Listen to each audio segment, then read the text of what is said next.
Bawat balita, makabuluhan. Bawat kwento, makapangyarihan. Boses ng Pilipino para sa Pilipino. Live mula sa MBC TV Studio. MBC TV Network News.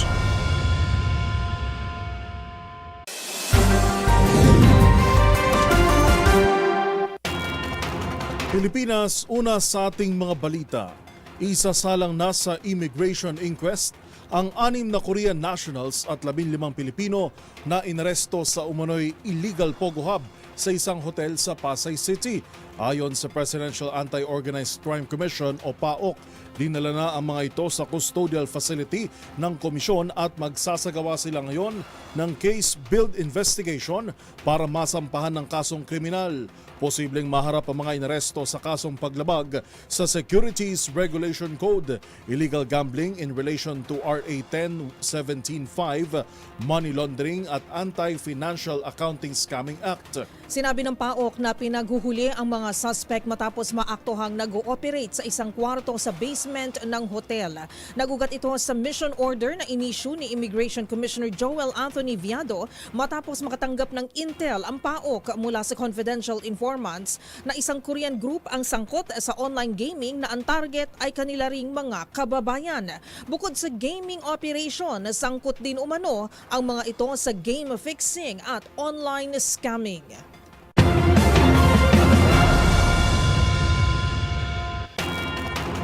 Hinikayat naman ni Senator Coco Pimentel si Senate President Francis Cheese Escudero na agad aksyonan ang impeachment complaint laban kay Vice President Sara Duterte.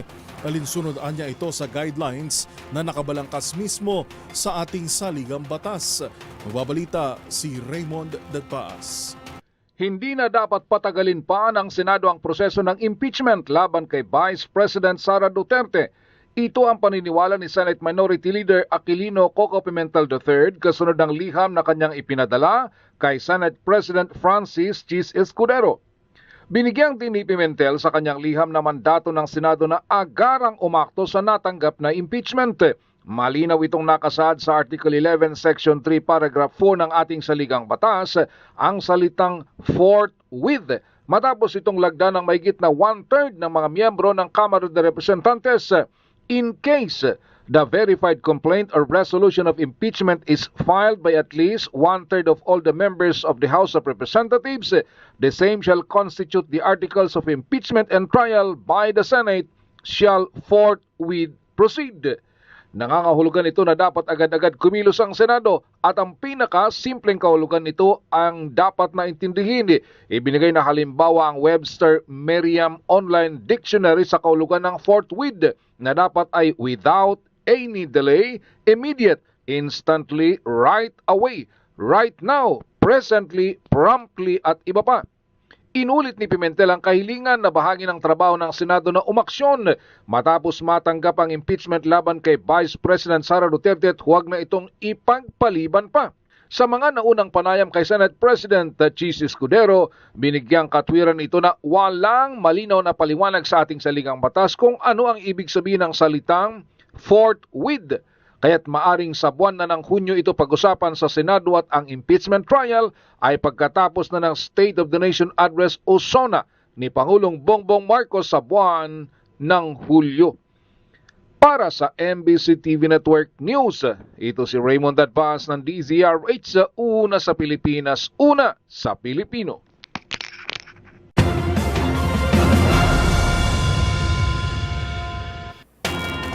Mula sa issue ng fake news at disinformation, maging financial transparency ng social media influencers at vloggers ay sisilipin na rin ng House Tri-Committee. Alinsunod dito, inimbitahan na rin ng komite ang Bureau of Internal Revenue o BIR para tiyaking nagbabayad din ng mga ito ng karampatang buwis. Ang mga detalye hatid ni Milky Rigunan.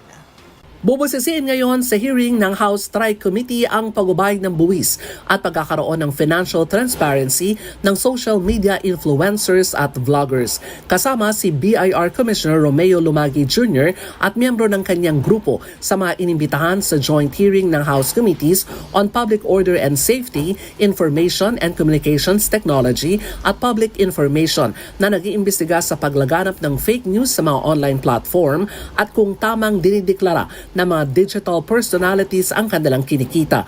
Ayon kay Laguna Representative Don Fernandez, overall chair ng TRICOM, kailangan na matukoy kung ang mga digital personality ay nagdideklara ng kanilang totoong kinikita at tumutupad sa kanilang mga obligasyon sa buwis. Sabi ni Fernandez, ang hearing ay layuning masilip ng mas malawak sa patas na pagbubuwis dahil hindi maitatanggi na malaki na ngayon ang kita sa mga online content. Kasunod nito, sinabi ni Fernandez, hihilingin nila sa mga vlogger na isumite ang kanilang income tax returns para masuri ng BIR. Paliwanag ni Fernandez, kung kumikita ang mga vloggers sa kanilang mga content, maging ito ay sa pamagitan ng ads, sponsorship at monetization scheme, dapat buwisan gaya ng iba pang mga income tax earner. Matatandaan, naglabas ng kautusan ng BIR noong 2021 para sa obligasyon ng mga social media influencers na magparehistro, mag-file ng income tax returns at magdeklara ng lahat ng kita na nagmula sa digital platforms. Para sa MBC TV Network News, ako si Neil Cregunan, una sa Pilipinas, una sa Pilipino.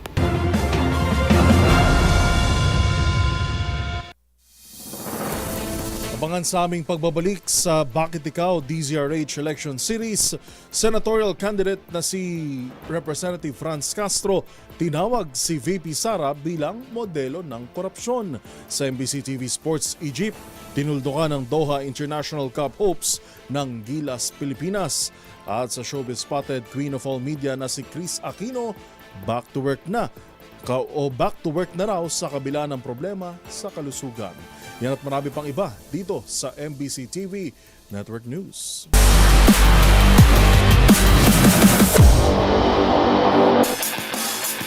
Sa mundo ng basketball, tinapos ng Gilas Pilipinas ang kanilang karera sa Doha International Cup sa isang pagkatalo kontra koponan ng Egypt. Bigo ang Nationals na makabangon mula sa pinanggalingang pagkatalo rin kontra naman sa Lebanon. Ang mga detalye sa report ni Matchpoint Mili Borja. Bigo ang Gilas Pilipinas na makabawi mula sa pagkatalo nito kontra Lebanon matapos silang tambakan ng Egypt at 86-55 sa kanilang huling laban sa Doha International Cup sa Qatar noong Lunes. Naging malaking problema para sa Gilas ang turnovers at mababang shooting. Dahilan upang matapos nila ang torneo na may 1-2 record. Si Justin Brown nilang ang tanging Pilipinong nakapagtala ng double figures na may 18 points and 5 rebounds. Mula sa dikitang laban, lumayo ang Egypt matapos tambakan ng Gilas with 21-9 score sa second quarter, kung saan pumukol sila ng 4 sa kanilang 11 3-pointers. Si Omar Urabi ang tumapos ng naturang stretch sa pamamagitan ng back-to-back triples, dahilan upang hawakan ng Egypt ang 39-28 na kalamangan sa halftime. Mula roon, hindi na pinaporma ng Egypt ang Pilipinas. Bagamat umasa ang Pilipinas sa isang late-game comeback tulad ng ginawa nito kontra Qatar, hindi na nila ito nagawa kontra Egypt. Nakapagtala si Carl Tamayo ng 9 points, habang sina Dwight Ramos, Scottie Thompson at AJ Edu ay may tig-6 na puntos. Samantala, balik bansa ang Gilas para sa isang maikling pahinga bago tumulak patungo ng Taiwan para sa nalalapit na 2025 FIBA Asia Cup qualifiers ngayong Pebrero. Makakaharap ng Gilas ang Taiwan sa February 20 bago tapusin ang qualifiers sa laban kontra New Zealand sa February 23. At yan ang mga latest updates sa mundo ng sports. Para sa MBC TV Network News, ito si Mili Borja ng DZRH TV, una sa Pilipinas, una sa Pilipino.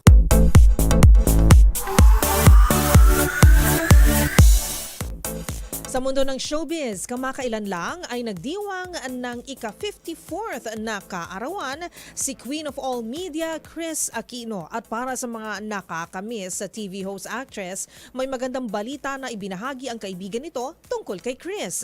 Kung ano yan, alamin sa report ni Showbiz Angel. Sa kabila ng kanyang pakikipaglaban sa autoimmune diseases, sinubukan na ulit magtrabaho ni Queen of All Media, Chris Aquino. Ito ang ibinahagi ng kanyang malapit na kaibigan at writer na si Dindo Balares. Pero syempre dahil sa kinakaharap na problema sa kalusugan, ang isang araw na work ay nangangailangan anya ng 3 days of bed rest. Sa ngayon, ayun lang daw muna ang maikikwento ni Balares tungkol sa TV host actress. Mga gunita na kasabay ng Valentine's Day, ipinagdiwang ni Chris Aquino ang kanyang 54th birthday. Sa Instagram, ipinasilip nito ang ilang kaganapan at mga natanggap na gifts noong kanyang kaarawan, gaya ng bouquet of roses, balloons at cute plushies. Nagpaabot din ito ng pasalamat sa mga bumati at bumisita sa kanya. At syempre, special mention ang mga anak na sina Josh at Bimby na kaagapay nito sa kanyang journey towards recovery. Para sa MBC TV Network News, ito po ang showbiz angel ng DZRH TV, una sa Pilipinas, una sa Pilipino.